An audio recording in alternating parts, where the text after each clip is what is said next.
আসসালামু আলাইকুম। আজকে কোনো ব্লগ নিয়ে আসি নাই। আজকে মমিদের সকালবেলা স্কুলে টিফিনে কি দিলাম আর সেটাই আজকে আপনাদের সাথে রেডি করব। আর ভাবলাম একটু শ্যুট করি, আপনাদেরকে দেখাই আমি কিভাবে মমিদের স্কুলের টিফিন রেডি করি। তো আমি যেটা করি, খুব বেসিক একটা নুডলস রান্না করব। তো আমি যেটা হয়েছে, আমি গতকাল রাতে খুব তাড়াতাড়ি ঘুমিয়ে গিয়েছিলাম এবং তাড়াতাড়ি ঘুম থেকে উঠে গিয়েছি একদম ফজরের সময়। তো ফজরের নামাজ পড়ে আমি মোটামুটি বেশ ফ্রি থাকি। তো ভাবলাম একটু মুভিদের জন্য সবজি টবজি কেটে একটু প্রিপারেশন নিয়ে নুডলস করি।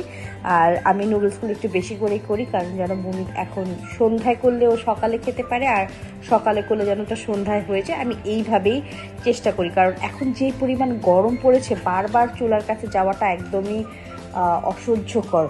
তো আমি ভাবলাম যে আমি আপনাদের সাথে কিভাবে নুডলসটা করি, খুব সিম্পলভাবে। আমি কোনো রেসিপি শেয়ার করব না, আগেই বলছি, কারণ আপনারা সবাই অনেক ভালো রান্না করেন আমি জানি।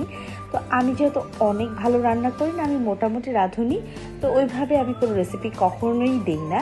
আর যদি কখনো কিছু জানা থাকে, অবশ্যই আমি যদি জেনে থাকি তাহলে আমি অবশ্যই সেটার উত্তর আপনাদেরকে দিব। তো এই হচ্ছে মমিতে টিফিন রেডি করলাম, নুডলস। আর পাশাপাশি হচ্ছে আমি মমি যেটা খেয়ে যাবে সেটা হচ্ছে খুবই সিম্পল, পরোটা। আমিও খাবো, আর সকালে আমরা পরোটাই খাই, সবাই খাই ম্যাক্সিমাম। তো আমি একটু পরোটা আর হচ্ছে আগের দিনের কলিজা ভুনা ছিল, ওইটা দিয়ে মুমিতকে টিফিন দিব। আর মুমিতকে হচ্ছে আমি নুডলসের সাথে একটু ডিম দিই, কারণ মুমিত হচ্ছে একদমই ডিম খেতে চায় না, তো নুডলসের সাথে দিলে ওইটা খায়।